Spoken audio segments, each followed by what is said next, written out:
Buenos días.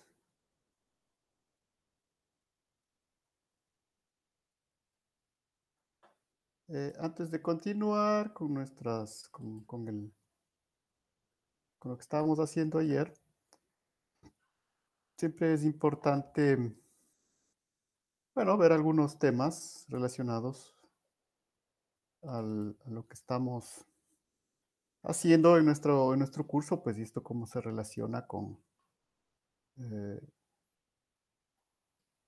con la investigación, con varias de las eh, desarrollos que van dándose a lo largo de de la ciencia, ¿no? Y en ese caso, les quería presentar o recalcar más bien que, pues, seguramente pudieron ver ayer hubo una serie de terremotos importantes, uno de ellos de magnitud 8, bueno, al otro lado del Pacífico, ¿no? Pero lo interesante es que eh, mostrarles un poco cómo es un terremoto importante, entonces ahí gente hace muchos cálculos a lo largo del mundo, ¿no? Para tener idea de lo que sucedió en ese terremoto.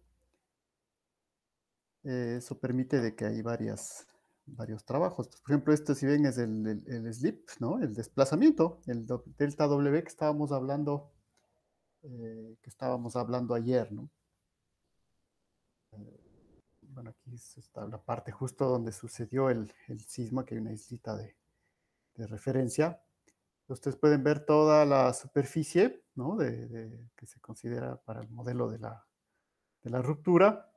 Y el slip, o sea, el desplazamiento, ¿sí? Recuerden, pues ese nombre. Nuestro modelo es el stick slip, ¿no? Bueno, es el slip que se calcula para este tipo de terremotos de magnitud 8, ¿no?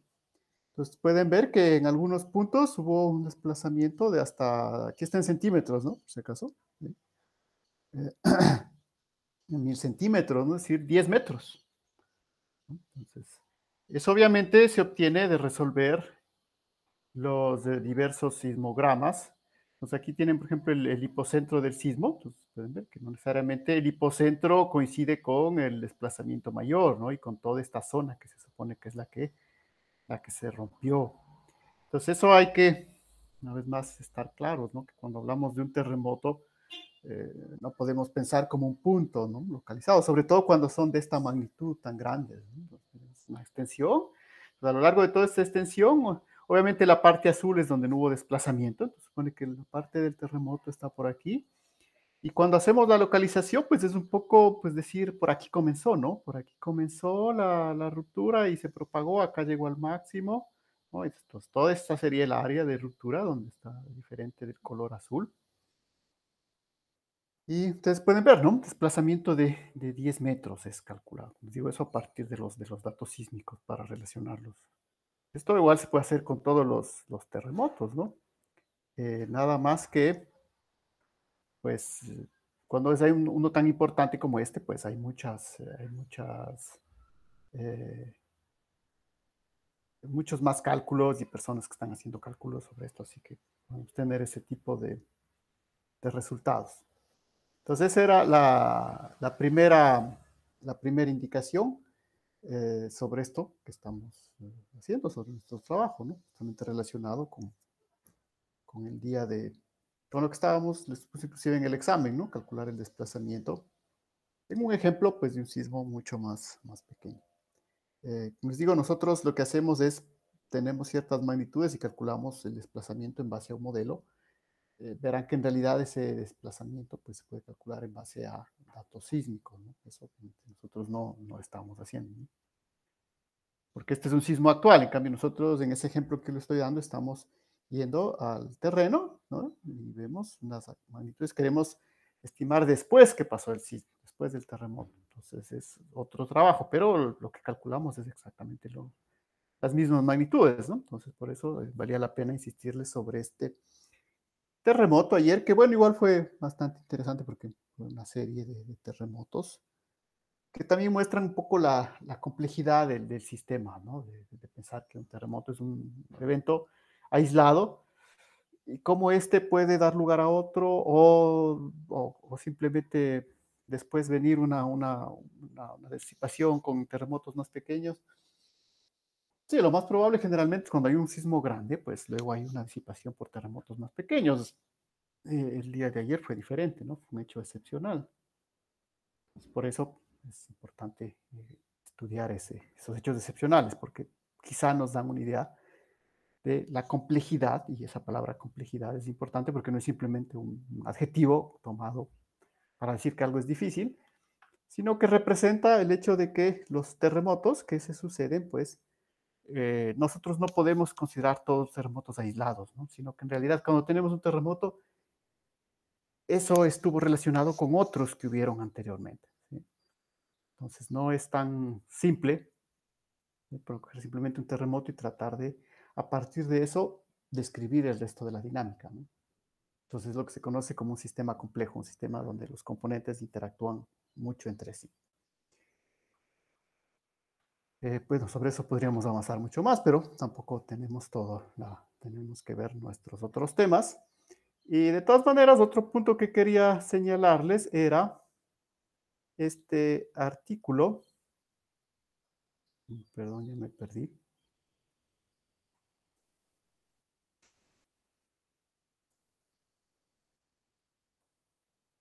Hoy justamente se publicó un artículo, eh,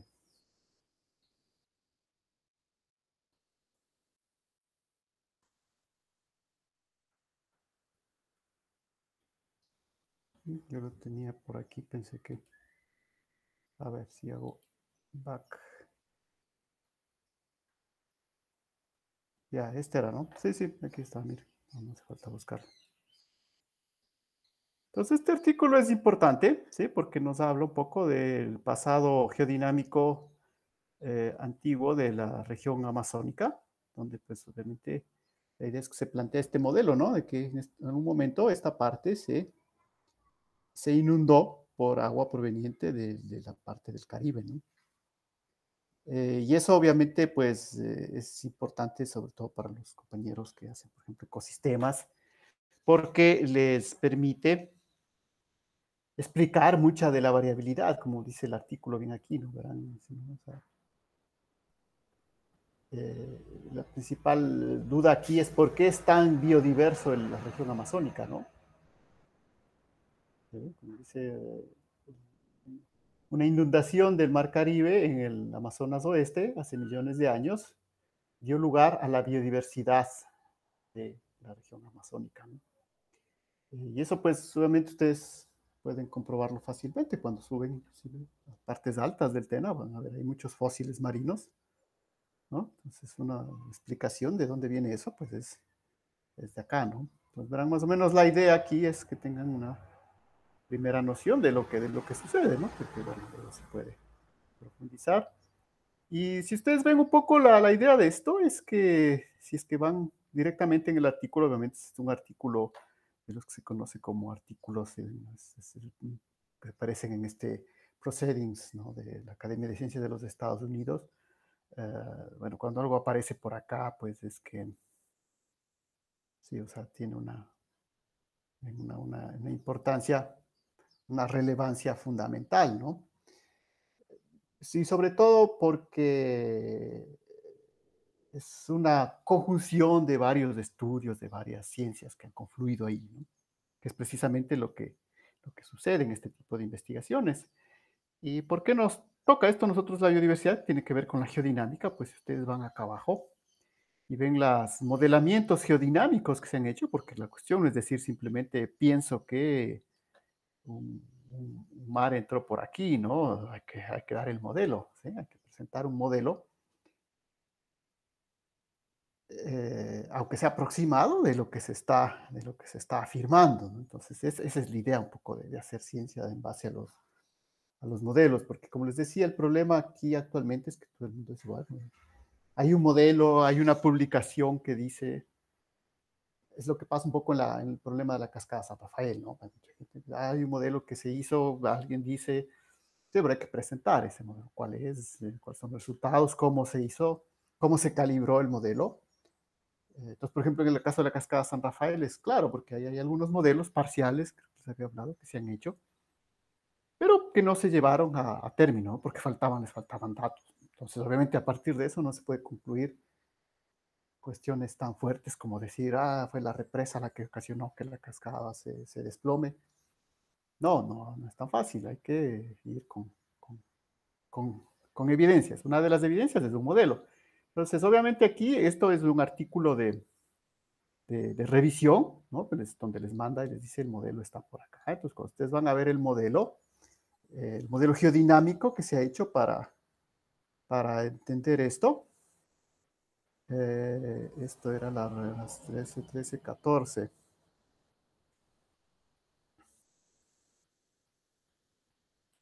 Bueno, acá me manda. Ya sé, estaba por acá, ¿no? Entonces iba para acá, para acá, para acá. Creo que sí me iba para acá. Eso. Entonces iba acá, este modelo geodinámico, ¿eh? Como ustedes dicen, lo que hace es precisamente, les muestro un poco aquí cercanamente, la combinación del plegamiento, de la flexión de la litosfera y la topografía dinámica resulta en la superposición de perturbaciones topográficas de diferentes longitudes de onda. Entonces, si ven, esto es justamente, si ustedes revisan un poco este paper, verán que este también es otro paper muy importante, ¿no? De la revista Nature. Pues bueno, van a ver que lo que hacen ahí es utilizar la base del modelamiento de flexiamiento de litosfera que hemos estado estudiando para simular de una manera más precisa lo que sucedió aquí en la Amazonía, ¿no? 27 millones de años, 25 millones de años, ¿sí? Cómo fue cambiando en base a las diversas variables que tenemos ahí, pero básicamente es la flexión de la litosfera, ¿no? La utilización de criterios de isostasia, por ejemplo. Entonces, ¿sí ven? La idea obviamente es que son de las cosas que nosotros nos debe influenciar. Es decir, lo que hacen es coger los modelos, a partir de los modelos de base que hemos estado viendo en el curso, y obviamente ya complejizarlos más, ¿no? Que son ecuaciones que ya no se pueden resolver analíticamente, hay que resolverlas numéricamente. Pero pues la base es la que nosotros vemos en el curso, es decir, bien, aquí está bien, la dinámica del manto, ¿no? Lo que entendemos nosotros por la geodinámica, ¿no? ¿No? La tectónica y la dinámica del manto, cómo esto influencia en las que haya aparecido aquí una subsidencia en la parte del Amazonas, por lo tanto que se ha llenado del mar Caribe que venía por acá, ¿no? Y eso, en cambio, desencadena un florecimiento de la biodiversidad, que es, en cambio, la que le interesa a los compañeros de ecosistemas, ¿no? Entonces, detalles como esos es donde nosotros, o la puerta que nosotros queremos abrir eh, a partir de lo que estamos haciendo con nuestros modelos, ¿no es cierto? Así que, para continuar de lo que estábamos haciendo en la última clase,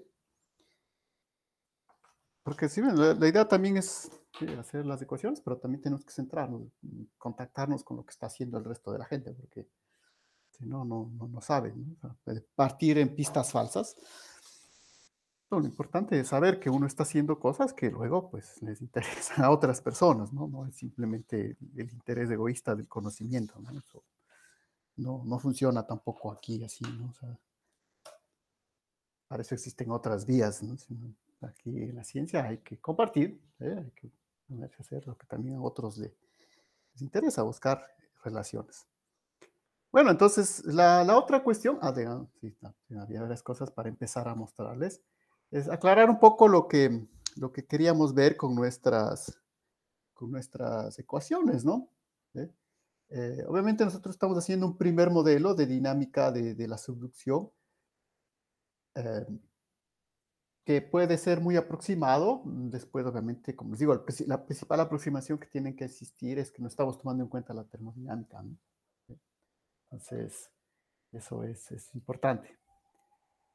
Porque luego, pues igual, podemos seguir dando más pasos, que por ejemplo acá hay unos modelos que quería presentarles. Por eso digo, no cerré la pantalla. Antes de continuar con nuestras ecuaciones, ¿no?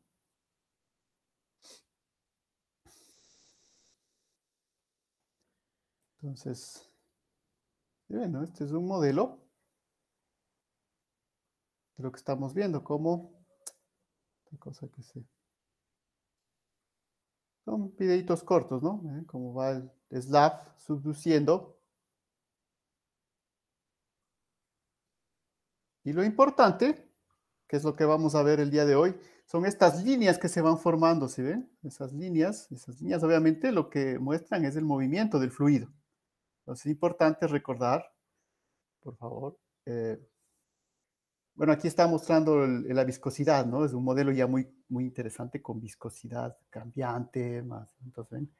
Pero de base son fluidos, es decir, de base lo que está modelando aquí es un fluido, por si acaso. Simplemente son fluidos de diversa viscosidad. Entonces, no, pero, ¿y dónde está la corteza? Sí, entonces verán, esa es la idea, ¿no? Todo esto se modela como si fuese un fluido y estas líneas de acá son las líneas de corriente, que es lo que vamos a ver ahora. Y la idea nuestra es que, les decía que para resolver estas ecuaciones de Navier-Stokes, son ecuaciones que no se conocen las soluciones completas y el problema es que ni siquiera se sabe si existen esas soluciones completas.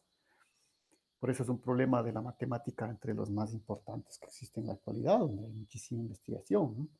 Los que son matemáticos, por ejemplo, uno de los temas que investigan es esto, las ecuaciones de Navier-Stokes. Obviamente, pues hay que resolverlas con aproximaciones. Nosotros hacemos una de ellas. Y como les decía, lo importante que hay que recordar es que olvidarnos un poco, porque a veces la primera idea es que es el slab cuando cae por gravedad, que es el que arrastra la placa, y no es así, ¿no? Verán que, por eso miren que acá no sé si es que se ve exactamente. Bueno, acá comienza un poquito, se contacta y luego empieza la subducción, ¿eh? Entonces, el movimiento viene del fluido. Bueno, ya que hay otros videos, ¿no? El movimiento viene del fluido. Acá en esta página hay varios videos. Miren, acá hay otro. Hay varios modelos. Acá hay otro que muestra inclusive cómo va cambiando el ángulo a medida que va profundizándose la subducción, ¿no?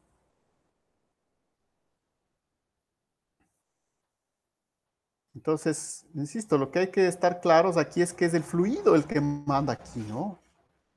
Ya vamos a ver de hecho, la cuestión que vamos a tratar de explicar ahora es que, ¿por qué cuando llega el slab, pues simplemente no cae hacia abajo, ¿no? ¿Por qué hace ese ángulo que se queda ahí?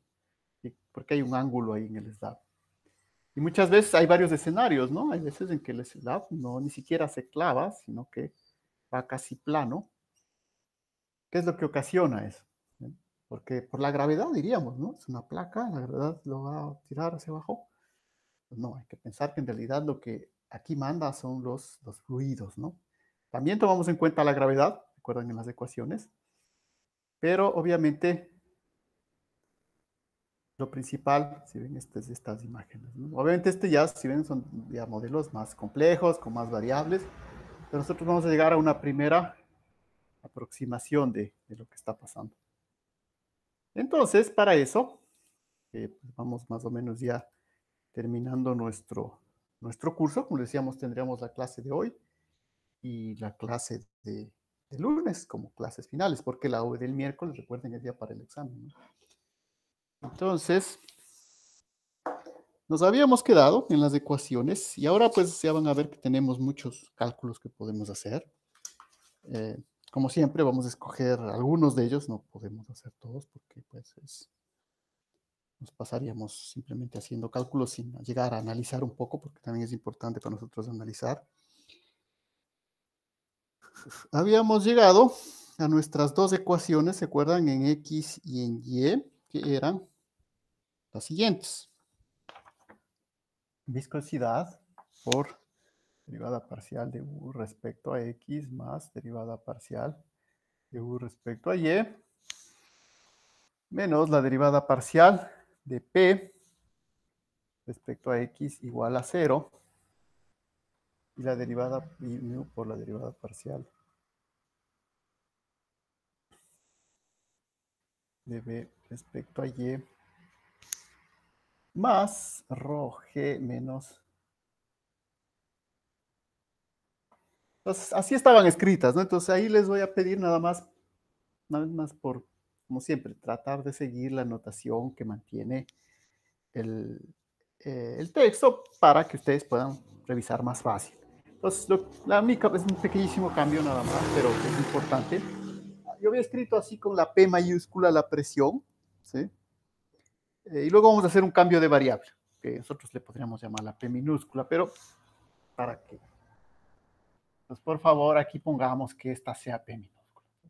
P minúscula. Les digo, son detalles que a veces pueden parecer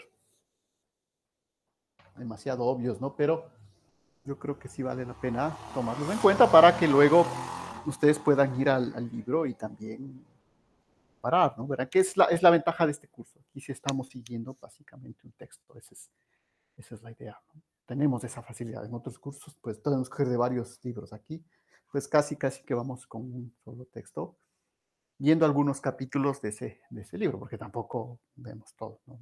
Sí, hay temas como la dinámica planetaria, que es muy interesante, pero la geodinámica planetaria, pero pues eso no forma parte de nuestro sílabo, ¿no? Entonces, no, tampoco podemos poner, porque ya saben, lo que hay que priorizar es al sílabo, es decir, las cosas que uno eh, está puesto ahí, porque alguien seguramente las puso porque hay cierta necesidad, ¿no?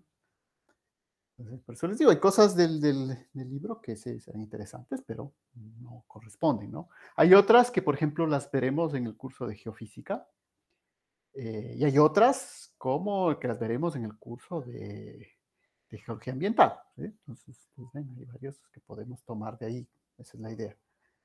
Entonces, por eso les decía, vale la pena hacer ese cambio, pensar que esa P minúscula. ¿Por qué? Porque ahora lo que yo voy a tratar de hacer aquí es un cambio de variable. Sí, voy a decir, sea mi P mayúscula, sí, aquí, perdón, era igual a X, respecto a Y. Todas estas eran derivadas respecto a Y. Aquí la idea es que yo voy a decir que mi P mayúscula es igual a esto que está aquí, rho G menos de P minúscula A de Y. ¿Y esto por qué? Pues simplemente porque yo puedo ahora hacer la derivada. Yo puedo, o yo necesitaría ahora hacer la derivada de P respecto a X, ¿sí? En función de estas variables que tengo yo acá, ¿no? Entonces, para eso, yo puedo escribir que la derivada, verán que tengo esta expresión aquí, perdón, aquí no, a cambiar un poco esa expresión. No, no conviene así. No, no, no. Más, más simple todavía. Esa sería una forma, pero no, nos conviene en forma de presión. Entonces, más bien, la idea del cambio de variable es escribir de esta manera. P minúscula menos rho G, que depende de Y. Es decir, un diferencial de la presión, ¿no? Que es la presión relativa. ¿Sí? Esta sería la presión absoluta, la presión P. Esta, en cambio, es la presión relativa respecto a este valor, rho de Y. ¿Y esto por qué lo hago? Porque, bueno, ahora voy a hacer derivada parcial. Empecemos por la primera, derivada parcial de P mayúscula respecto a X. Pues, ¿qué me queda? La derivada parcial de P respecto a X, menos la derivada parcial respecto a X de rho G Y.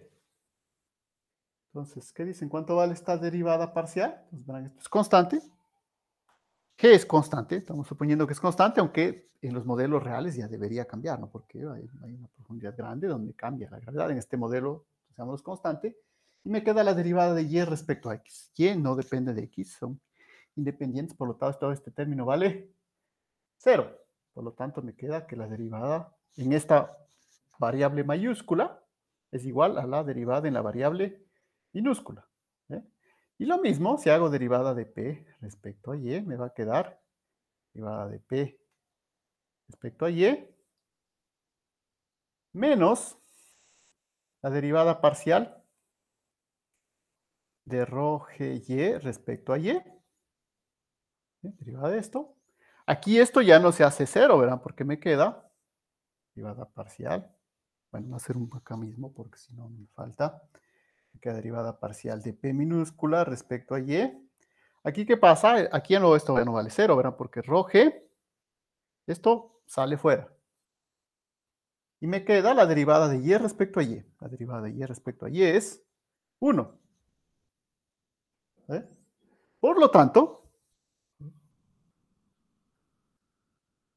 lo que yo veo aquí es ¿qué cosa? Ahora voy a despejar el minúscula. Entonces la derivada parcial de P respecto a Y minúscula. Me queda, pues simplemente esto está restando, pasa a sumar, me queda rho G más dp de Y. ¿Sí? Y ahora voy a reemplazar todo esto en mis ecuaciones que tengo acá arriba. Entonces, obviamente, no lo voy a volver a escribir. Esto es lo mismo, simplemente acá.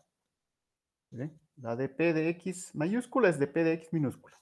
No hay problema, fácil. Acá hay un cambio, ¿no? ¿Por qué? Porque esta dp minúscula, ¿no? Simplemente le reemplazo aquí, ¿no? Para no volver a escribir. Menos todo esto de acá. Entonces, menos rho g más dp,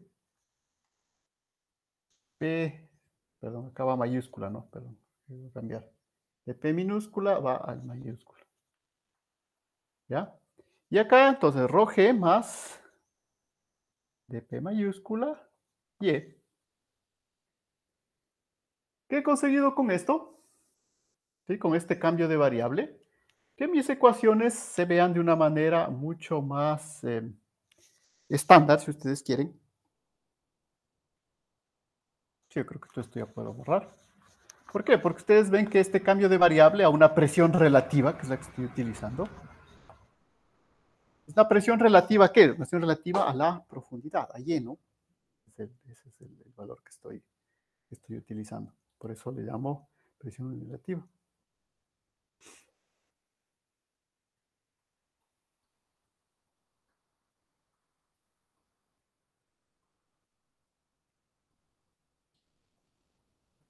Disculpas, tenía yo algo que parecía urgente, pero bueno, no tan urgente.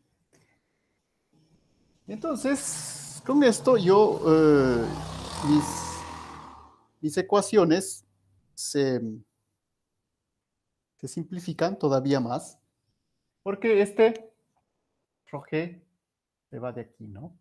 Entonces, eso es lo que logro con este cambio de variable. Y ahora voy a hacer otro cambio de variable, que aquí en cambio ya es antes de escribir otra vez la ecuación, aunque creo que puedo, está fácil, ¿no? Aquí roje con roje se va, aquí falta igual a 0. ¿Sí? Como aquí son ecuaciones más extensas, voy a ahorrar un poco nada más de trabajo, dado que estamos en la modalidad video por. Entonces el roje con el roje se va, se simplifica y me queda menos de P a de Y. Y ustedes ven, son estas ecuaciones que he simplificado un poco más, las que voy a tratar de resolver. En realidad es la ecuación, las ecuaciones de Navier-Stokes, ¿no? Simplificadas. Para eso, uno de los métodos es lo que se conoce como la función de corriente. Entonces, otro cambio de variable. Ustedes ven que aquí el truco es hacer cambios de variable, ¿no? Cuando estamos haciendo esto a nivel básico, ¿no? La función de corriente que le voy a representar con la letra psi, la letra griega psi. Y esta función de corriente, ¿qué me dice? Pues me dice simplemente que yo puedo encontrar la velocidad u como la derivada parcial de la función de corriente respecto a y la es más la derivada de la función de corriente pi respecto a x. Entonces, véanlo como un cambio de variable. Es un cambio de variable, pero en realidad esto sí nos representa luego, sí nos representa luego algo que podemos visualizar. En realidad son esas líneas de corriente, ¿no? Que les había mostrado, las que visualiza esta función. Pero todo eso pues lo podemos ver ya cuando estudiamos más profundamente la mecánica de fluidos, ¿no? Por el momento pues tomémosle como un cambio de variable, nada más, no hay ningún problema. Obviamente dar con ese cambio de variable es lo difícil, ¿no? O sea, ¿cómo así ese cambio de variable me va a ayudar a resolver eso? Pues bueno, porque yo necesito, verán, las segundas derivadas. De hecho, aquí viene otro ejercicio. Aquí podríamos plantearnos muchos ejercicios eh, que ustedes podrían resolver, pero bueno, vamos a hacer algunos aquí en clase nada más, no nos corresponde a una fase de evaluación, pero decirles, ¿no? Que si hacemos una vez más en el régimen normal, pues la idea sería que varias estas operaciones que estoy haciendo yo, que son derivadas parciales, por ejemplo, las podrían hacer ustedes. Ya que yo voy a necesitar, voy a hacer solo para la primera, ¿no? La segunda ya la copiaremos. Yo voy a necesitar la segunda derivada de u respecto a x. Entonces voy a empezar con la primera derivada, la derivada de u respecto a x. Derivo esto de acá. Menos me queda derivada x, y. ¿Sí? Luego, la segunda derivada, vuelvo a derivar. La segunda derivada de u respecto a x segunda me queda menos, el menos sale, me queda segunda derivada respecto a x segunda respecto a y.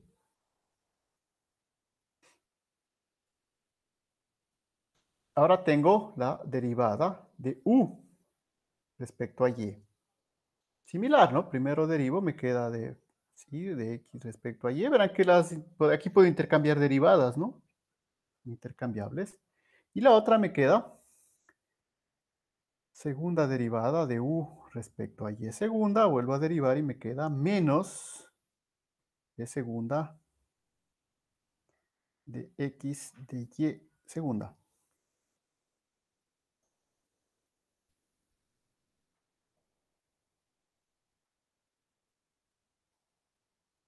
Entonces verán, ¿no? Digo, en la clase de hoy tenemos varias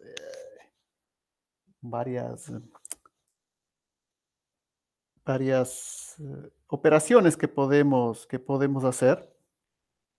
Algunas, como ejemplo, les muestro aquí. Entonces, ¿qué tengo que hacer? Que tengo que reemplazar estas dos derivadas acá. Y también tengo que hacer lo mismo para b a partir de esta ecuación. Bueno, para b ya no lo voy a hacer, porque si no, pues no vamos a alcanzar. Simplemente voy a partir de estas ecuaciones. Y ahora reescribo mi ecuaciones de Navier-Stokes en función de la función de corriente. Y me queda mu por la segunda derivada respecto a x segunda, respecto a y, más, aquí lo que pasó es que, verán aquí, ¿no? Aquí sí, bueno, primero voy a escribir, por eso vale la pena primero escribir, y luego, pues mejor explicar de dónde vienen los símbolos, ¿no? Necesitaba de u respecto a y.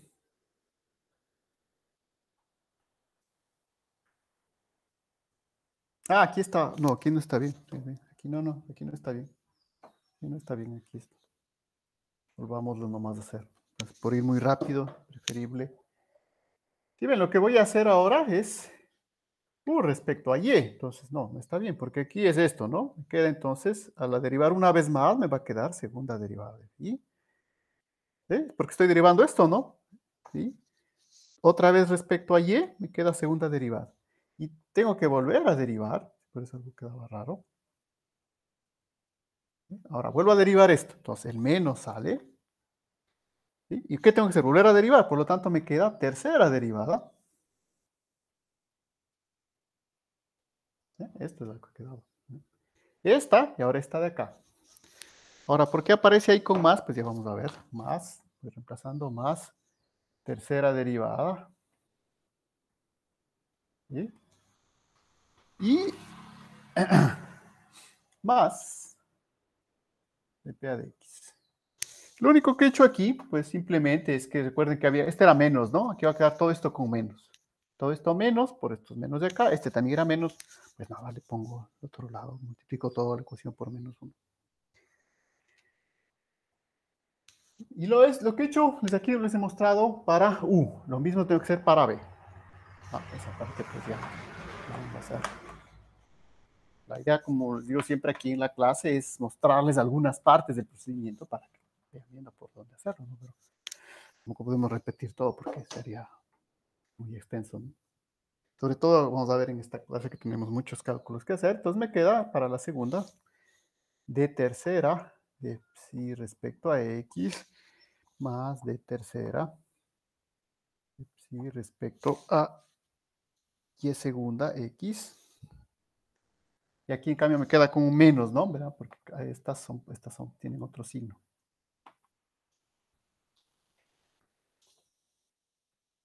¿Y ahora qué hago con esas ecuaciones?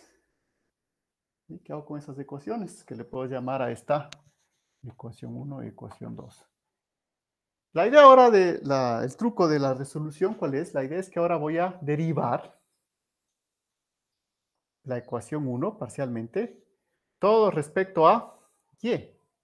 Y le voy a sumar la derivada de la ecuación 2 respecto a x.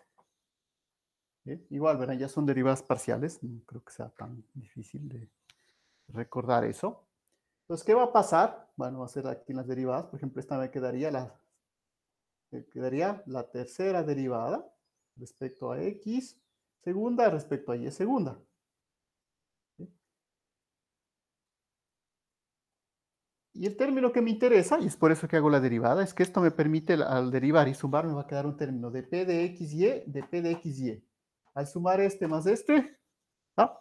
Ese término desaparece, ¿cierto? Y me van a quedar las otras, que son, por ejemplo, al derivar aquí esto otra vez para x, me va a quedar derivada cuarta, ¿no? Me va a quedar la cuarta derivada, ¿sí?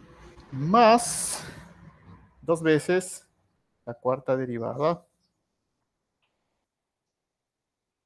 más,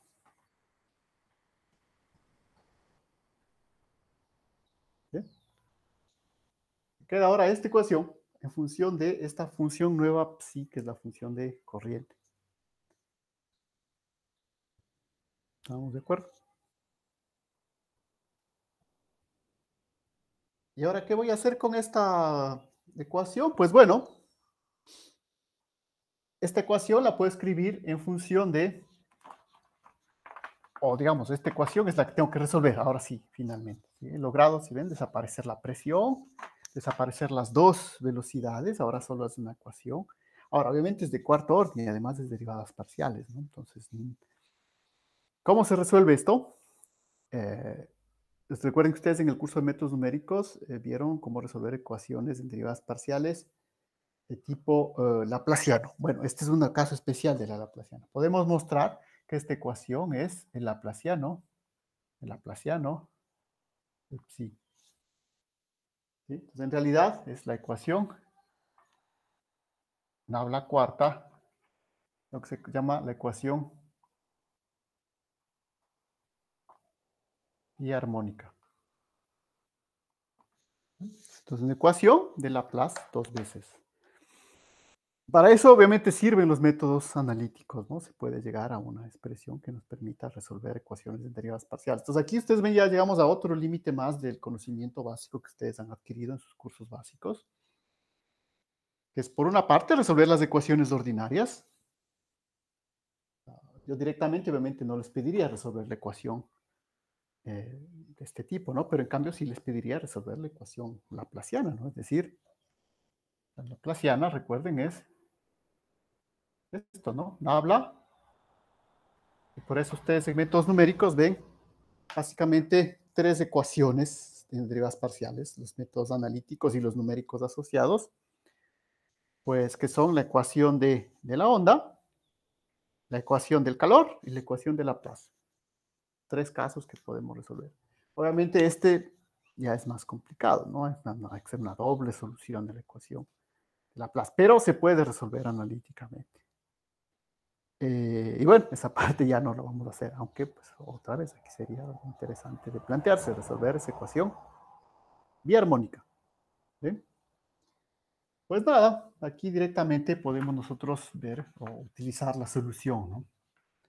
Ahora, pues, son soluciones ya conocidas, pero sí, tenemos que estar pendientes de que esto lo podemos hacer. O sea, con el conocimiento que tienen ustedes en ingeniería, este tipo de ecuaciones la van a poder resolver. Obviamente tiene un trabajo, es un proceso, no se resuelve en 2 pasos esto, ¿no? Entonces, se resuelve utilizando los conocimientos que dieron en la materia de métodos numéricos. Ahí se ve estas ecuaciones derivadas parciales. Nada, la solución, pues, en este caso, porque aquí, como les digo, también nos interesa llegar a las conclusiones y van a ver que, pues sí, y todavía falta, ¿no? O sea, no estamos todavía cerca de lo que podemos obtener. Perdón un momento.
Ok, mil disculpas. Sí, ves, hay cosas como más o menos urgentes que es mejor referirlas a sus directamente, ¿no?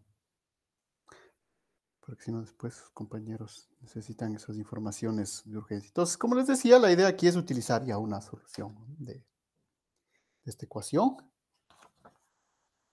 que tiene la siguiente forma. AX más B más CX más DY, arco tangente y sobre X. ¿Ve?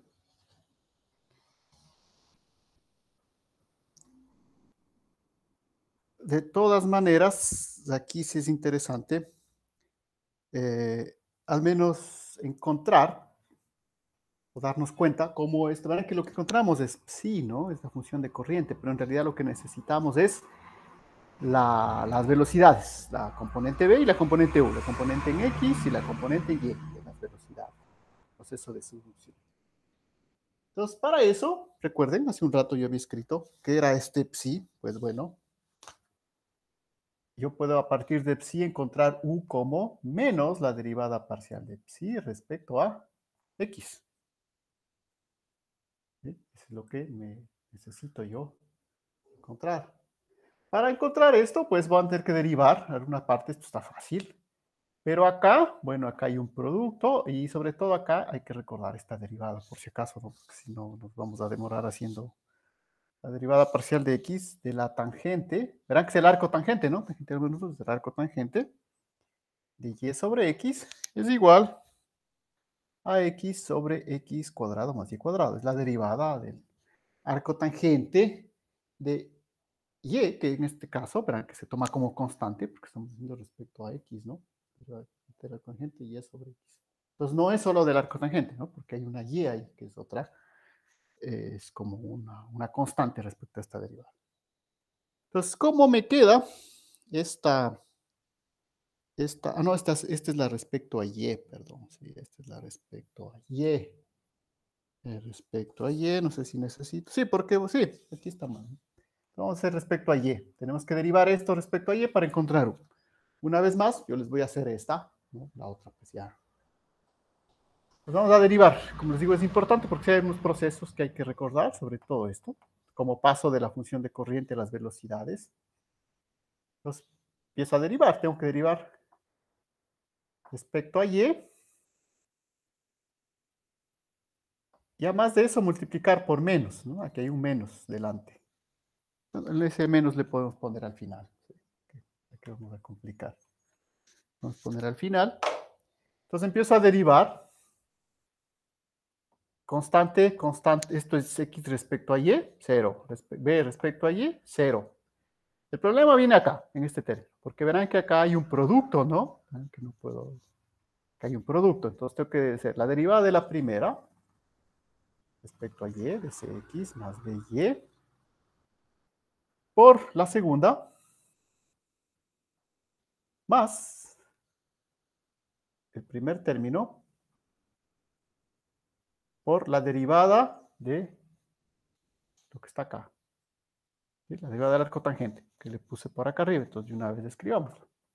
X cuadrado más y cuadrado. Si ven, regla del producto, ¿no? De y, perdón, de sí a de y, ha sido igual. Entonces ahora tengo que derivar esto de acá, ¿sí? La derivada de c, constante, constante 0. La derivada de y, esto me queda d, multiplicada por el arco tangente de y sobre x. ¿Y qué más? Me queda d por el arco tangente. Y ahí de todas maneras me falta un término.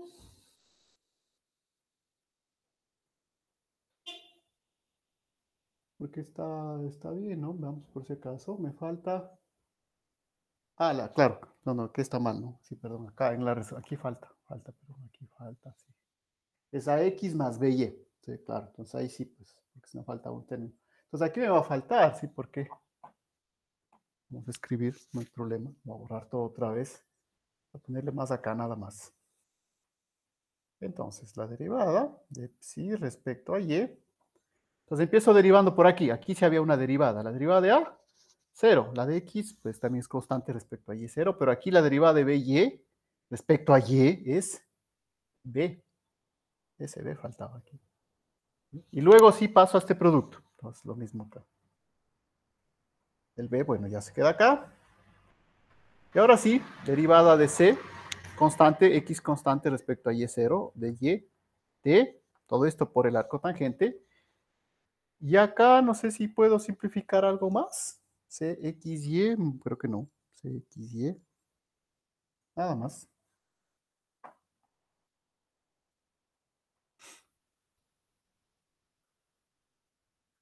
Y ahora sí tengo esto. Obviamente verán que tengo que multiplicar todo esto por menos 1 para tener la velocidad u, porque la u era la derivada parcial de sí respecto a y. Y luego tengo que hacer lo mismo o algo parecido para la velocidad v, la componente vertical. ¿De acuerdo? Con esto, yo llego finalmente a que las velocidades en el proceso de subducción van tomando la siguiente forma. No, yo les he hecho la primera, como les digo, aquí falta multiplicar por todo esto por menos 1, me queda menos b, menos d, arco tangente, y y sobre x, y todo esto con un menos. Generalmente, bueno, se lo puede escribir así, ¿no? O se lo escribe así, Cx más dy menos x sobre, ¿eh? El menos va y voy a poner acá, no sé, bueno, aún acá, mejor, sí, porque si no, no se ve. Todo eso con menos. Y el b, en cambio, me va a quedar, el b me va a quedar, ese bueno, ya no va a ser, me queda a más c arco tangente y sobre x más cx más dy por, aquí también hay un menos por si acaso, ¿no? Bueno, eso viene de lo de abajo. Eso viene de la derivada del arco tangente, ¿no? Y un menos por ahí. Menos, menos, menos, por si acaso, como siempre, como ya son expresiones extensas, vale la pena verificar, perdón, para estar seguros de que vamos por el buen camino. Eh, sí, aparentemente es menos, menos, todo menos en el primero y en el otro es más, más y menos. Y sobre x cuadrado más y cuadrado. Y bueno, con esto, sí, ahora sí, por fin, digamos, por fin, ponemos todavía tiempo, pero ahora sí la idea es que utilizar estas velocidades para entender el proceso de subducción. Para eso estamos haciendo todo esto, ¿no? Estamos tratando de entender cómo se provoca la subducción. Ahora, bueno, hay otras partes de la dinámica del manto, ¿no? Que no vamos a nosotros a ver, ¿no? Vamos a ver básicamente la de esa subducción, porque es el elemento fundamental que tenemos nosotros a nivel de constantes geodinámicas aquí en nuestra región, uno de los principales motores de toda la diversidad geodinámica que tenemos es la subducción de la placa de Nazca en la placa sudamericana. ¿De acuerdo? Vamos a utilizar esas, eh,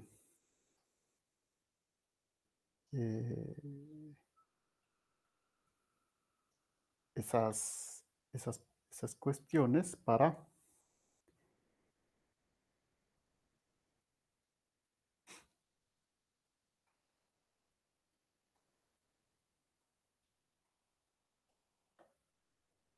resolver nuestro problema. Obviamente la idea sería hacer un modelo, sirve toda la dinámica, ¿no?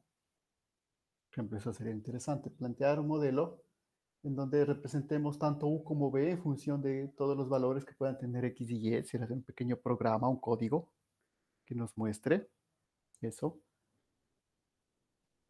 Pero una vez más, ven que aquí nosotros, por ejemplo, no hay una variable tiempo ahí, no sé si se dan cuenta. Entonces, nosotros no estamos viendo como la animación que les mostré, ¿no? Que viene este proceso, ahí no lo visualizamos, solo vemos como una imagen estática por el momento de lo que está sucediendo ahí, ¿no? Porque recuerden que los términos respecto a t, los términos de las aceleraciones, pues, nos habíamos desechado al inicio, ¿no es cierto? Pero en cambio sí podemos, como les digo, utilizar esos términos de esa imagen estática para estudiar un punto importante que es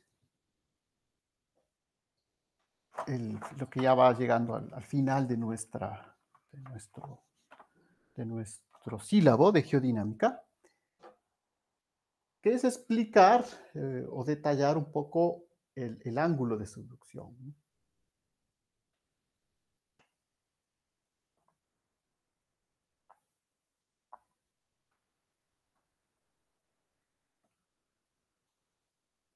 Sí, nosotros cuando vemos la subducción, pues como les digo, no vemos que la imagen primera que de hecho se tenía cuando se propuso esto, dijeron, claro, seguramente viene la placa, entra y la gravedad hace que se vaya, se clave directamente.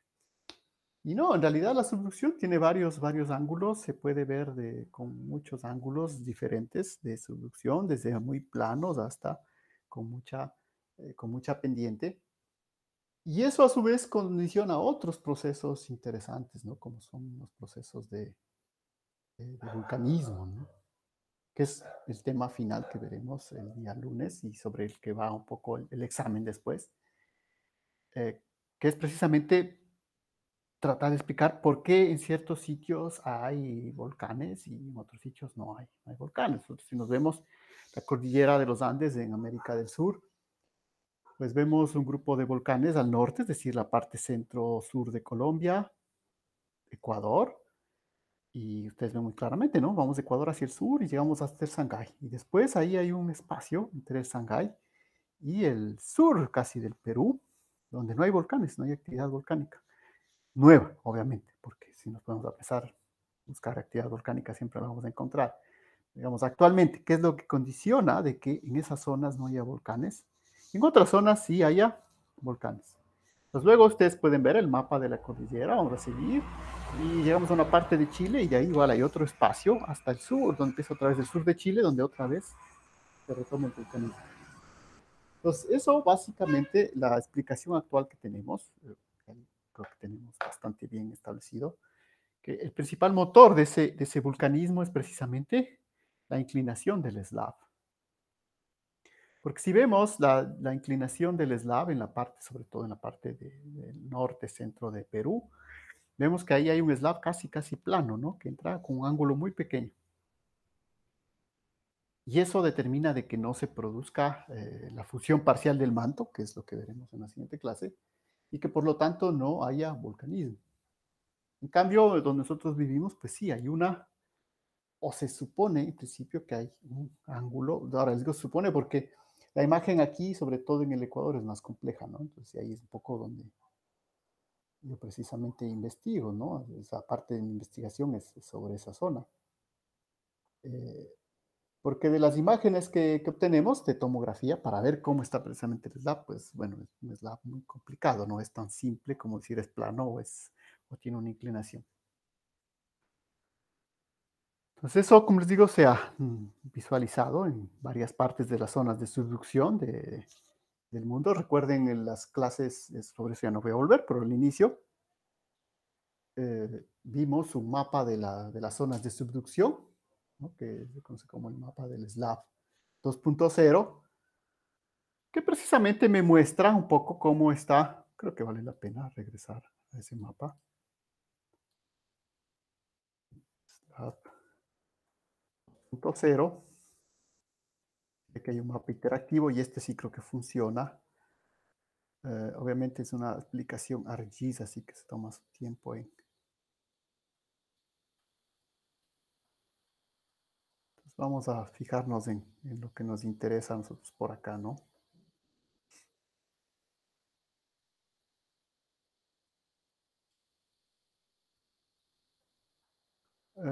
No sé si así se ve lo mejor posible, pero bueno, veamos en forma general primero.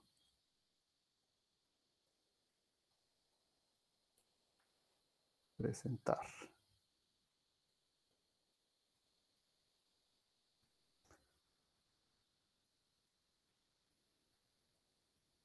Entonces, yo les decía, no, esto hemos estado viendo, como vimos al inicio, estas son las zonas de subducción, ¿no? Creo que también habíamos establecido algo entre por ejemplo, esta zona de subducción importante que existe a lo largo del Océano Pacífico, que en el lenguaje popular, verán, es un lenguaje popular, se conoce como cinturón de fuego, pues nada, habíamos dicho que eso, por favor, no tomemos muy en cuenta eso, ¿no? De hecho, desechémoslo totalmente, ¿no? O sea, no existe algo que se llama cinturón de fuego en la geodinámica, es un término que, bueno, viene del periodismo, ¿no? Para decir que aquí hay mucha subducción, pero de hecho, el cinturón yo no veo por ningún lado. Por anillo de fuego, pues yo no veo ningún anillo, pues esto no se cierra, ¿no? Por acá no hay subducción en esta parte. Así que, pues, además, como les digo, hay muchos procesos, ¿no? No son lo mismo, o sea, no es la misma subducción la que ocurre aquí en la parte de los Estados Unidos, con la que ocurre acá en Centroamérica, con la que ocurre acá en Sudamérica, ¿no? Sí, son muchos. Y lo mismo acá, ¿no? Si ven, acá, no sé si ustedes ven, acá es más complicado, ¿ven? Y porque acá la subducción en este sentido, esta placa pacífica se va debajo de esta placa, ¿sí? Pero por acá, en cambio, no sé si alcanzan a ver, esta de acá se va debajo de la placa pacífica de acá, ¿no? ¿Sí? O si ven, por algún el sentido rojo es más profundo, ¿no? Entonces, ustedes pueden ver aquí. Por eso les digo, esto de hablar de anillo, de fuego, no tiene mucho, no tiene ningún sentido, porque, si ven, acá igual, ¿no? Si ven, acá en la parte de la zona de Filipinas, ven acá, si ven la imagen tan complicada, ¿no? Acá esta parte, ¿sí? Esta parte de la placa euroasiática, la placa filipina se mete debajo de la placa pacífica, pero acá hay otra parte, ¿sí? De esta placa que se, otra vez entra en subducción acá, ¿no? ¿Sí? Entonces, eso, por favor, tomar en cuenta respecto a esa denominación general de anillo de fuego, no tiene nada que expresar. Vale, creo que vale la pena puntualizar esas cosas, igual que decíamos sobre utilizar eso de grados de magnitud, ¿no? Entonces, eso no lo queremos ver dentro del lenguaje de las geociencias, ¿no? Digo, pues, y de hecho no se debería ni permitir en el lenguaje común, pero bueno, tampoco podemos decir a la gente que no hable como desee, ¿no? Pero dentro del lenguaje científico eso no tiene sentido. Entonces, ahora hay zonas de solución mucho más complicadas, ¿no? Porque, por ejemplo, acá tenemos la placa, la placa indoaustraliana, que choca contra la placa euroasiática, genera los Himalayas, y acá hay una solución, ¿sí? Y ahí no hay subducción, lo mismo acá, ¿no? En los Alpes, si ven, acá al otro lado en Europa. Y aquí hay unas zonas donde hay unas pequeñas subducciones, acá esta parte, en cambio, de los Alpes, ¿cómo se genera? Bueno, hay discusiones, ¿no? Pero en nuestro caso estamos acá clarísimos, ¿no? O sea, acá en Sudamérica está bien claro la película. Bueno, bien clara en líneas generales, porque como les digo, los detalles, justamente los detalles son los que faltan aquí. Y en principio vemos que, pues, estas líneas, ustedes pueden ver, mientras acá estamos en la parte norte, ¿sí? Cuando más se pegan las líneas, ¿qué quiere decir? Que hay más pendiente. Es como las líneas de los mapas, ¿no? Aquí tengo más líneas, hay más pendiente. Acá, en cambio, si ven, ya se extiende, pues hay menos pendiente, menos volcanes. Pues lo mismo acá, si ven toda esta zona enorme de la parte del Perú, aquí las líneas se extienden mucho, el hay un slab plano, y luego se vuelven a a ser más pendientes aquí. Por lo tanto, aquí otra vez aparecen la zona de volcanes, ¿no? Toda esta parte de esta zona de acá del sur de Perú. Y luego otra vez, acá en Chile, se ve en la parte central de Chile, donde estaba el paraíso Santiago, pues nada, no hay volcanismo activo porque pues las líneas están muy separadas. Y luego otra vez acá al sur, otra vez vuelve el eslava a hacerse con mucha pendiente. Por lo tanto, tenemos otra vez volcanismo, ¿no? Entonces, eso pueden comprobarlo igual en líneas generales, ¿no? A lo largo de todo el mapa de subducción. Ahora verán que estamos hablando de un tipo específico de volcanismo, ¿no? Hay otro volcanismo, por ejemplo, acá, el de las Galápagos, que es una más clara, es un volcanismo de tipo punto caliente, ¿no? Un hotspot, que no está relacionado con la subducción, ¿no? Pues hay otros tipos. Estamos hablando ahorita específicamente de relacionado con la subducción. Entonces, esto queremos utilizar las ecuaciones que tenemos ahí. Y lo que nos gustaría otra cosa es expresar unas soluciones en función de cualquier ángulo de la solución, ¿no? Pero obviamente va a ser unas expresiones muy complicadas. La idea aquí es, vamos a escoger unos ángulos simples y a partir de esos ángulos pues podemos nosotros estudiar un poco, tener una noción de qué es lo que sucede con la subducción aquí en la parte sobre todo en las zonas donde tenemos un ángulo importante. De todas maneras, les cuento, obviamente, como decía, que la imagen aquí igual en Ecuador no es tan simple, ¿no? Porque pues, seguramente parece que la placa, porque de todas maneras, a pesar de que tenemos una imagen de que el slab tiene cierta inclinación, pues además de eso, nosotros tenemos una imagen de un volcanismo muy anómalo, ¿no? Muy activo aquí en toda esta zona. Entonces, ¿qué quiere decir? Que hay otro proceso a más de esa pendiente que está ahí, ¿no? Por ejemplo, tratar de explicar con esto los volcanes que vemos aquí cerca de nosotros, de hecho, Sumaco, por ejemplo. Sumaco es un volcán activo, ¿verdad? Que los últimos estudios muestran que tuvo actividad en el siglo XX, ¿no? Muy pequeña, pero tuvo actividad. Así que explicar ese arco volcánico ahí solamente utilizando el ángulo, pues es un poco complicado, ¿no? Y ahí es como digo, vienen las investigaciones. Ahí hay un trabajo realmente de un compañero de ustedes que ya creo que inclusive estará muy cercano a que permitan defender su trabajo de tesis para explicar justamente eso, ¿no? Cómo tan lejos, porque bueno, las dos cordilleras las podemos explicar con esto del ángulo, pero esta de acá, entonces ahí hay otros procesos, seguramente hay otros procesos. Uno de ellos precisamente que el slab puede estar fragmentado, ¿no? Entonces ahí estamos ya una vez más rozando un poco entre lo que conocemos de manera establecida y las zonas ya de investigación, que es la que desarrollamos actualmente, ¿no? Entonces, como queremos ver un poco lo que está establecido, lo que es de base, pues, perdón, esta era la imagen del terremoto de hace un rato. ¿Dónde está? Ya se abren muchas pantallas. Entender.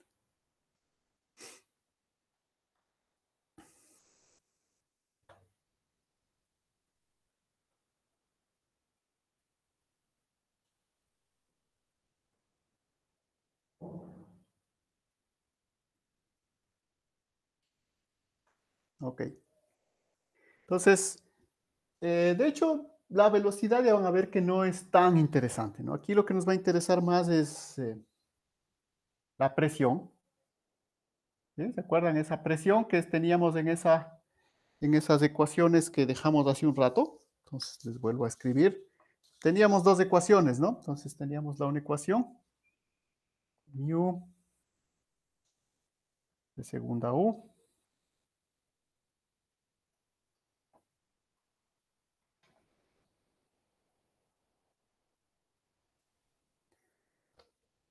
¿sí? Teníamos esa ecuación de ahí. Entonces, ¿cómo vamos a encontrar la presión? Que en realidad es lo que nos estamos buscando a la final.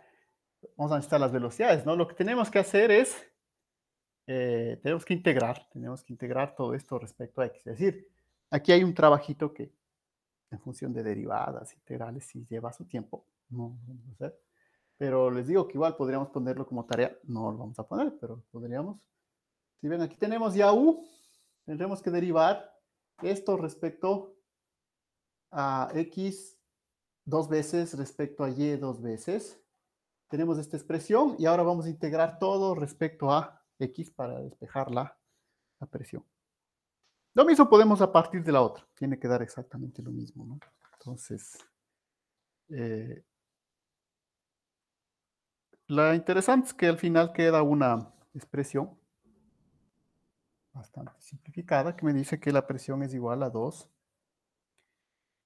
Cx más Y. No es un trabajo complicado, verán, eso de derivar a integrar, ¿no? Quedar algo así, ¿no? Entonces, esta es la presión. Esto es lo que en realidad vamos a querer nosotros calcular en nuestro modelo para un ángulo específico. Porque si tratamos de hacer para cualquier ángulo, vamos a necesitar calcular estas constantes CD que salen en esta ecuación de la presión. Las AB no aparecen, pero aquí sí aparecen estas. A tratar de, o sea, no sé si se dan cuenta, es fácil ver por qué no aparecen estas AB aquí en la presión, porque para la primera derivada nomás de esto ya desaparece, ¿no? La B y la A ya desaparece. Entonces, para llegar acá no, ya han desaparecido esas constantes. Entonces, el problema sería encontrar cuánto valen esas constantes CD en función de las condiciones de frontera que nosotros tengamos en nuestro problema. Eh, Igual, si queremos encontrar para cualquier ángulo, puede ser bastante engorroso el trabajo. Vamos a resolver esto. Entonces, verán, ¿no? Esta ecuación les escribo. Ya no tengo más espacio, así que vamos a volver luego a esta. A esas dos de ahí sí quiero dejarles un rato ahí, porque lo que debemos entender es que el proceso que queremos hacer es el siguiente, ¿no? Vamos a estudiar un ángulo de subducción cualquiera, no. Entonces, vamos a estudiar la presión cuando el ángulo vale pi cuartos, ¿no? Es decir, vale 45 grados. Vamos a suponer el caso más simple que pasa en una subducción de 45 grados, cuando el ángulo vale pi cuartos. ¿Esto qué quiere decir? Pues verán que acá tengo unos valores, estos, si ven, tangente, arco tangente de y sobre x. Esto vale pi cuartos, ¿no? Este es el arco tangente, el ángulo vale pi cuartos. ¿Qué ángulo me estoy refiriendo? Vamos a hacer este dibujo.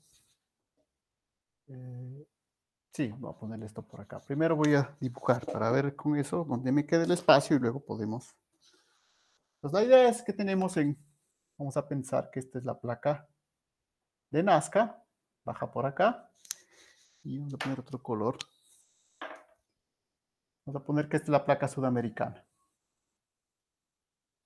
¿Ah? Entonces, Nazca, Sudamérica. ¿Cómo viene Nazca? Pues Nazca viene con una velocidad u, luego baja y vamos a suponer que también sigue con la misma velocidad u, ¿no? Por acá. Y el ángulo que estamos hablando de pi cuartos o 45 grados, vamos a poner acá, es este ángulo de acá, 45 grados. Además de eso, tenemos que recordar nuestro sistema de coordenadas para dónde estamos yendo, obviamente. Que lo voy a dibujar por acá, ¿no? Aquí supongo que es el 0, pero le voy a dibujar acá porque si no, no se ve nada ahí. Ya no tenemos muchas cosas. Esto es X, esto es Y, ¿no? Entonces aquí está el 0 de X y el 0 de Y. Justo en ese punto. Entonces vamos a ver cuáles serían las condiciones. Entonces cuando θ es igual a pi cuartos, el arco tangente de Y sobre X vale pi cuartos. ¿Qué más necesitamos ahí? Vamos a pensar primero en este lado de acá. Entonces, esto se conoce como el mantle wedge, ¿no? O la cuña mantélica. ¿Sí? La cuña mantélica. Que se forma, una vez más, recuerden que no es solita la placa que viene moviéndose, es la velocidad del fluido la que produce ese movimiento, ¿cierto? Entonces, este mantle wedge, lo que sucede es que viene una línea de corriente y hace esto, ¿no? En cambio, por acá viene esto y se va para acá. Entonces, aquí hay una proceso que se conoce como la cuña del manto, el mantle wedge. Entonces, en la cuña, primero vamos a ver del lado de acá, ¿no? Para allá. En la cuña del manto. ¿Qué se cumple ahí? Pues tenemos que, si ustedes ven la velocidad acá arriba, la placa sudamericana, entendemos que vamos a pensar que no se mueve, que lo único que se mueve, recuerden que esto de las velocidades relativas, ¿no? Puedo considerar que la una se mueve respecto a la otra. Aquí me conviene claramente pensar que esta está estacionaria y esta es la que se mueve, la de Nazca, ¿no? Dicho eso, pongamos aquí, ¿no? Esto puede ser, lo que está en oscuro es, lo que está en color negro es Nazca y lo que está en verde es Sudamérica, ¿no? Sudamérica. Entonces, estamos considerando que es la de Nazca que se mueve y la Sudamérica está quieta. Por lo tanto, la velocidad, tanto U como V, es igual a 0, donde en Y igual a 0, ¿no? Estamos en todo el Y igual a 0, la placa sudamericana está estática. Y esto va a ser para todo X mayor que 0. Aquí para allá, ¿no? Es lo que cuenta mi valor, ¿no? Además de esto, en toda esta parte de acá, el ángulo, ¿sí? El ángulo, verán que este es el ángulo, ¿no? 45, aquí en cambio el ángulo varría 0. Entonces, todo en esta parte, el ángulo vale 0. Y son esos valores los que yo tengo que reemplazar en mis ecuaciones para ver cómo se simplifican. ¿De acuerdo? Porque recuerden que la idea es utilizar estas condiciones de frontera para encontrar las constantes, ¿no? Las constantes. En realidad solo necesito la C y la D, porque al final lo que quiero es la presión. Entonces voy a reemplazar estas condiciones en mis ecuaciones de acá, nada más para ver qué me da. Porque luego también tengo que ver ahora en el siguiente proceso, ¿no? Porque esto es acá, Ahora entonces, el siguiente será, verán que esto para acá, ahora las condiciones acá en este otro lado. ¿Qué puedo concluir en el otro lado? Pero bueno, reemplacemos estas condiciones, ¿no? ¿Verdad? Tengo que reemplazar esto, 0, esto vale 0, esto vale 0, todo esto vale 0, ¿sí? Y me va a quedar todo en función de x y y. Entonces, reemplacemos nada más para ver en los dos primeros casos, a ver hacia dónde nos lleva, para ver cómo se simplifica. Entonces, en este primer caso me queda 0 igual a menos b. Aquí de una vez voy reemplazando, verán que todo esto vale 0, por lo tanto d vale 0, menos c por x, y aquí estoy considerando en y0. Todo esto se hace 0. ¿De acuerdo? Y aquí me va a quedar, ¿qué cosa? X sobre x cuadrado, y vale 0. Por lo tanto, me queda x con x cuadrado, con el de abajo. Ya tengo la primera ecuación. 0 igual a menos b menos c. ¿Sí? Tengo una primera ecuación. Ahora voy a reemplazar acá. Lo mismo, b vale 0, a más c, la tangente vale 0.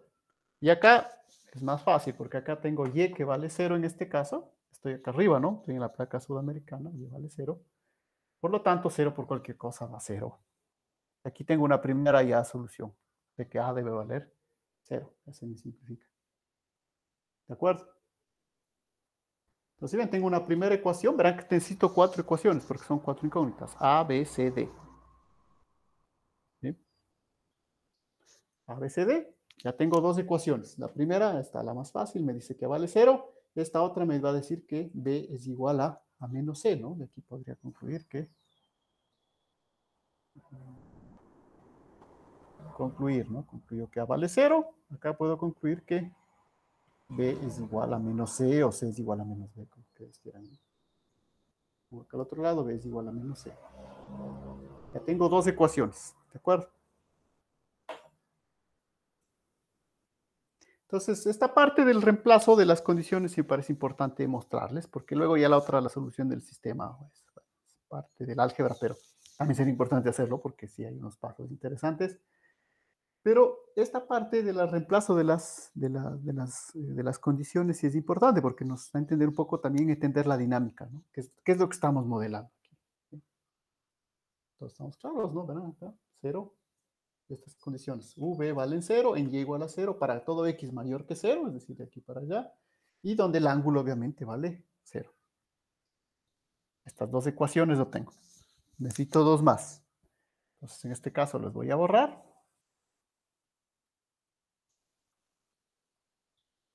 Y ahora voy a ver, ahora sí, cuando la otra condición, ¿no? La primera era, verán que estoy considerando que el, el, el slab tiene 45 grados, pi cuartos. Hasta ahora no he utilizado esa condición, ahora sí la voy a utilizar, porque ahora voy a ver lo que sucede acá. O sea, primero está viendo acá arriba, ahora quiero ver lo que sucede en toda esta parte del slab. Entonces, el nombre slab, generalmente es losa, es lo que se conoce cuando pues ya la placa empieza a seducir, ¿no? Es un nombre general que se puede utilizar. Entonces, para eso yo tengo las otras condiciones. Pues ahora necesito saber qué es lo que pasa aquí. Entonces, todo esto va con velocidad u. Por lo tanto, en las otras condiciones ahora, entonces esto era acá arriba, ¿no? En la parte, todo esto es en la parte de acá que estamos viendo. Pero ahora vamos a ver qué es lo que sucede ya en el slab, ¿no? En el slab no voy a tener las siguientes cosas, ¿no? Voy a tener que el arco tangente de yx vale, ahora sí, pi cuartos, ¿no? De los 45 grados. Estoy acá. A más de eso, yo voy a tener que, voy a trabajar, por eso se hace este truco, de cuando, el ángulo de 45, porque es más fácil. Porque cuando es 45, ¿qué quiere decir? Que y siempre va a valer x, ¿no? Sí, cuando estoy en esta línea, y siempre va a valer x, es un ángulo de 45. Y yo puedo, esta velocidad u, verán que es la misma que tengo acá, descomponerle para las componentes. Si ven, esto es u, tiene dos componentes, la componente horizontal y la vertical. ¿Cómo obtengo cada una de ellas? Por el seno y por el coseno de de 45, ¿no? ¿Sí? Entonces,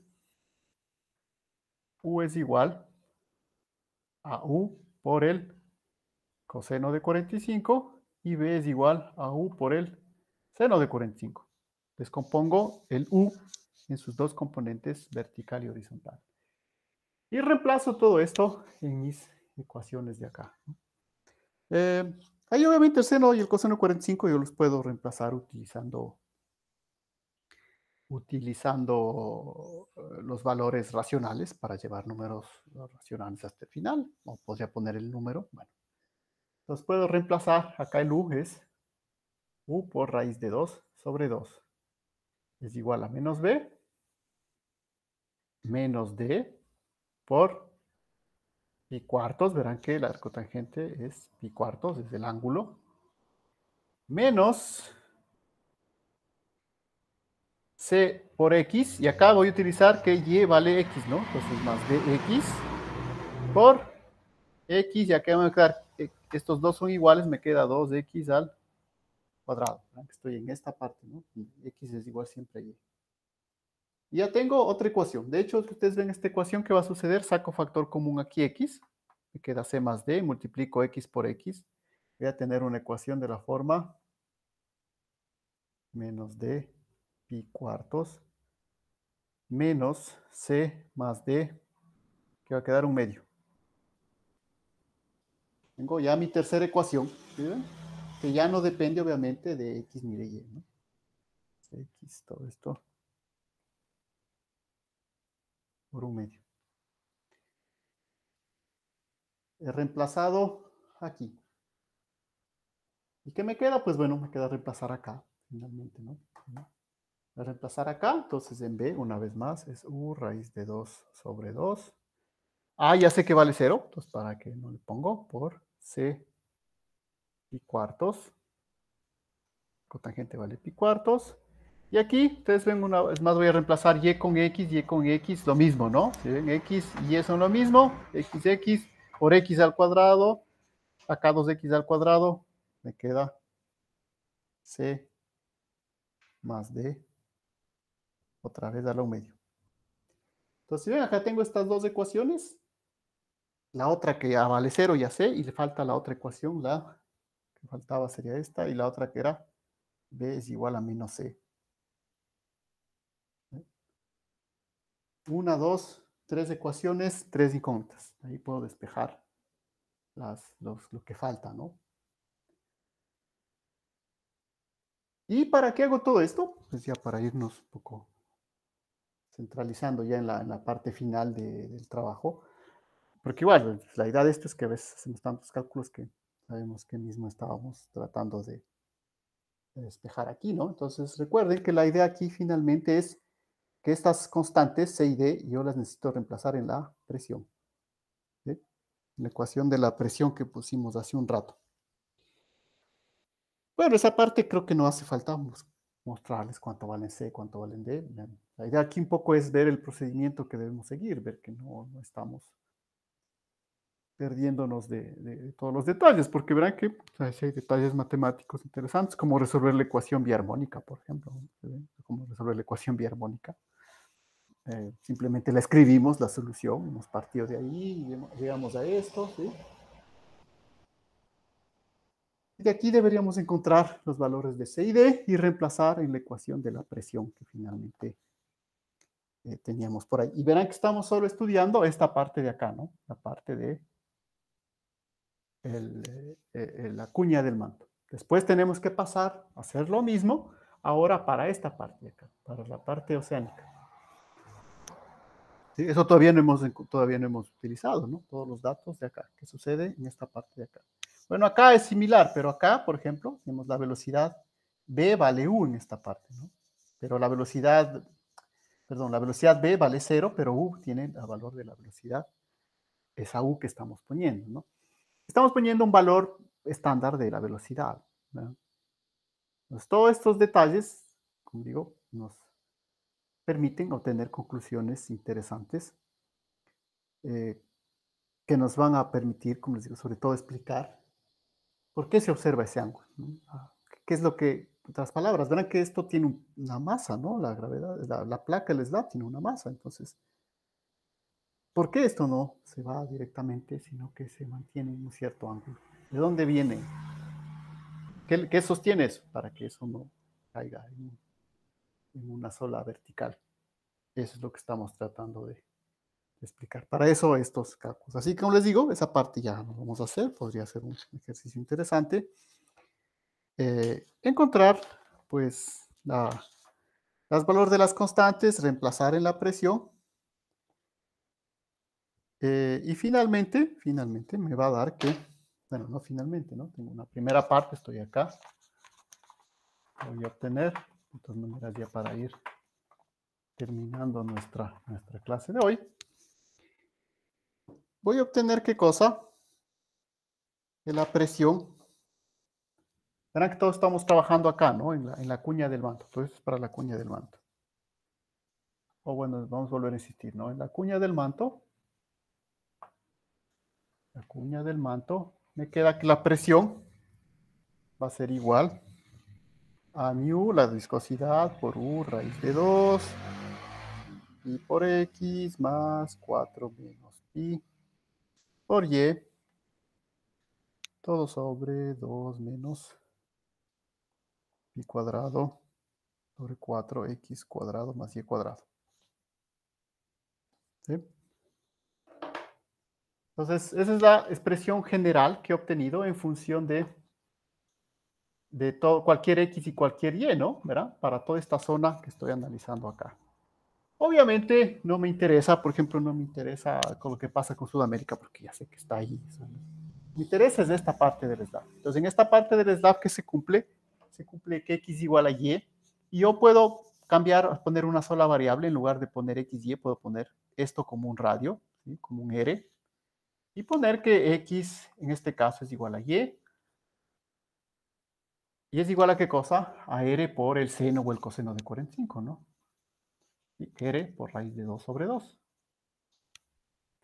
Y voy a reemplazar ese x y y en esta fórmula de acá. Y ahora sí, finalmente, se me van a simplificar algunas cosas ahí. Y voy a obtener que mi presión en la cuña del manto me queda 4 viscosidad por mu 2 menos pi cuadrado sobre 4 por r. Y bueno, ahí hay simplemente un número, ¿sí? 4, 2 pi menos 4, ese es un número. Verán que es pi cuadrado menos. Lo interesante aquí que me queda es que esto vale menos 8. Y ahora sí les pongo con rojo porque aquí viene la conclusión. Mu u sobre r. Entonces verán que no reemplazo la viscosidad. ¿Sí? Es un valor que lo puedo llevar hasta el final. ¿No? Lo importante aquí primero es ver el signo. Si ven, en esta zona me sale un signo negativo, ¿no? Por lo tanto, que indica que hay una presión negativa. Entonces verán que es un fluido. Generalmente pensamos que un fluido, como el aire, que es una presión, se expande. Pero acá me acaba de salir que en esta zona hay una presión negativa. Entonces existe algo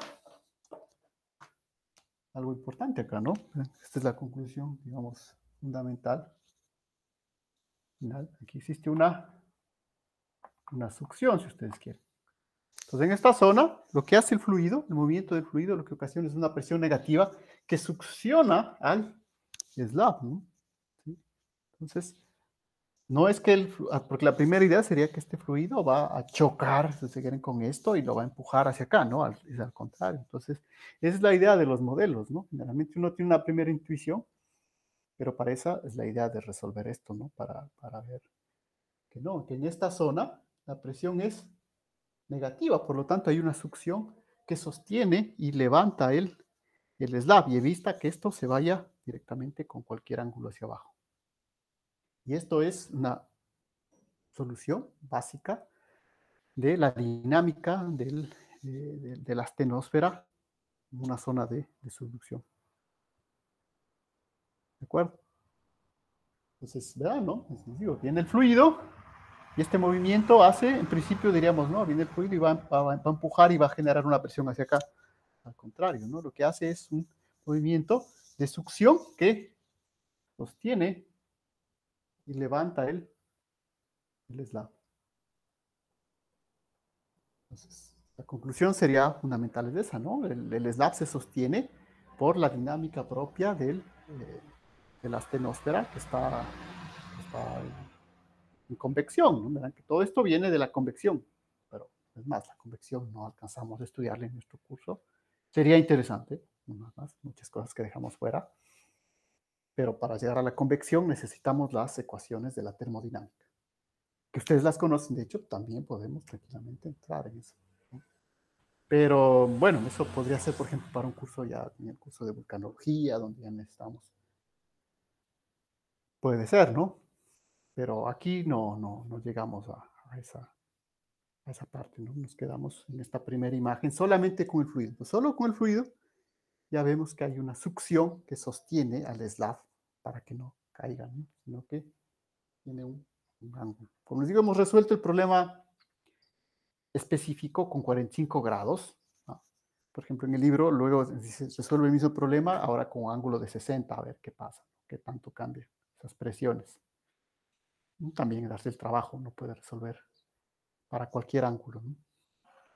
Hay que encontrar, es reemplazar eso, reemplazar en las ecuaciones, encontrar las condiciones, ¿no? Y llegar a esas conclusiones de acá. Pero bueno, vamos terminando la clase de hoy. Esto era entonces en la zona de la cuña del manto. Ahora tendríamos que analizar, hacer todo esto otra vez para el otro lado, ¿no? Para la zona oceánica, ¿no? Entonces, ahí sí nos vamos a ahorrar el trabajo, poner simplemente los resultados.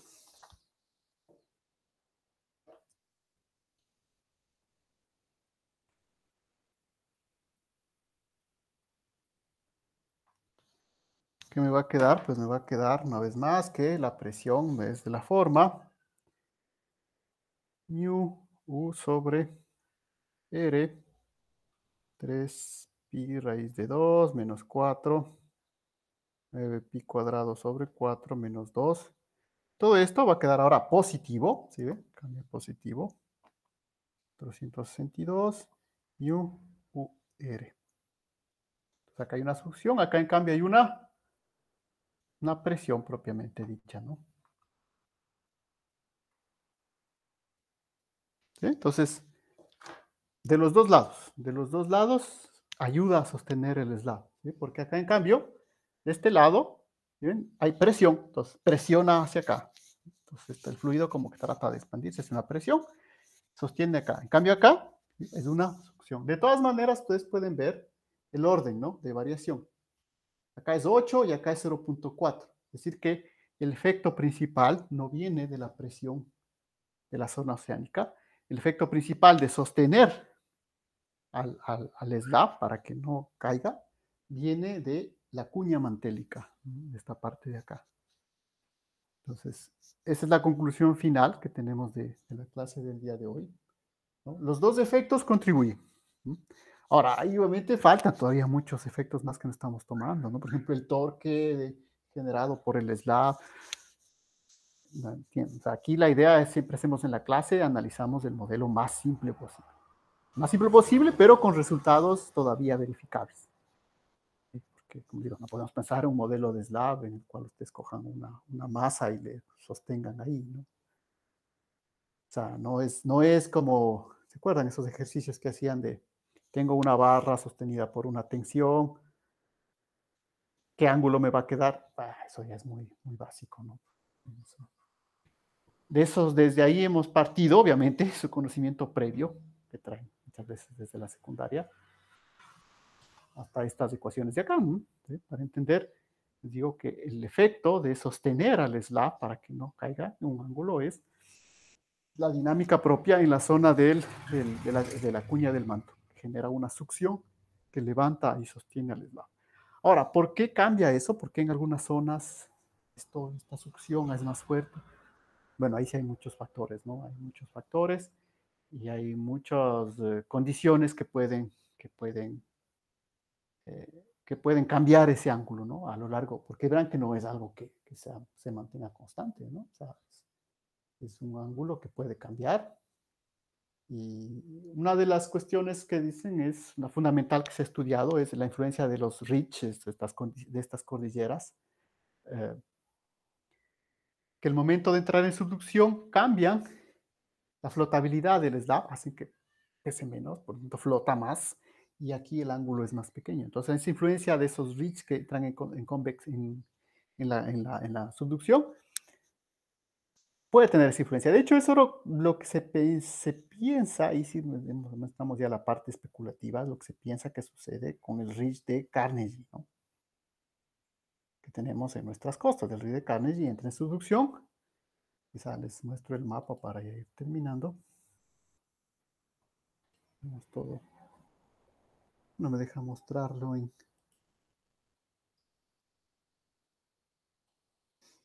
Quería mostrarlo así como una sola. Esto, ya, con esto se hace más pequeño. Acá tengo algunas capas, ¿no? Capas, slab depth, solo el slab depth.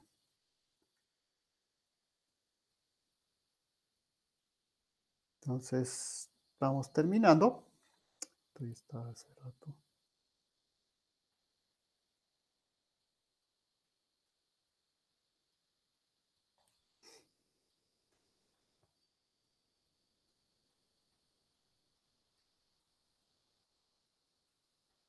Ok, entonces miren, vamos terminando. Entonces miren, acá tenemos un ridge, el ridge de Carnegie, que entra en subducción aquí y se supone que debería cambiar este ángulo, ¿no? Y es un proceso complicado, digamos, eso estamos investigando actualmente. Así que pero donde se tiene más claro, si ustedes ven por acá abajo, acá hay un Nazca Ridge, ¿ven? Una cordillera sísmica. Pues la idea que tenemos que sucedió aquí, que esta cordillera es la que cambia la flotabilidad del slab en esta parte, o sea, ¿no? Es el ridge de Nazca, que queda frente a las partes de Perú. Y este ridge, cuando entra en subducción, hace que cambie la flotabilidad del slab y por lo tanto el ángulo suba y aquí el slab sea casi plano, ¿no? No sé, acá también me da el ángulo, si ven el dip, y pongo solo el dip, no me da con tanta definición. Si ven aquí más o menos me dice que todo esto tiene un ángulo constante, ¿no? Obviamente acá el ángulo va a cambiar.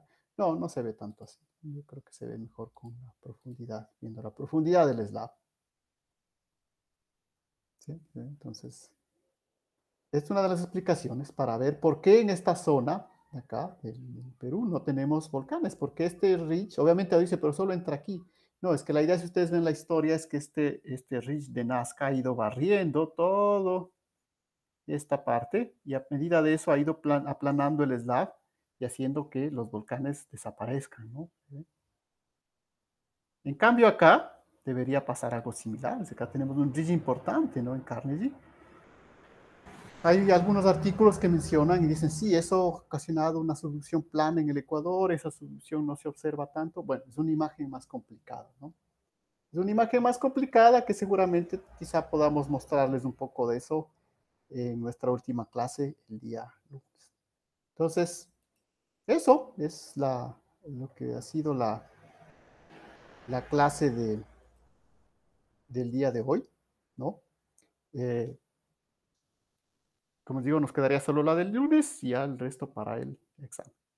Entonces, quedamos hasta ahí. Ok, vamos a detener la grabación.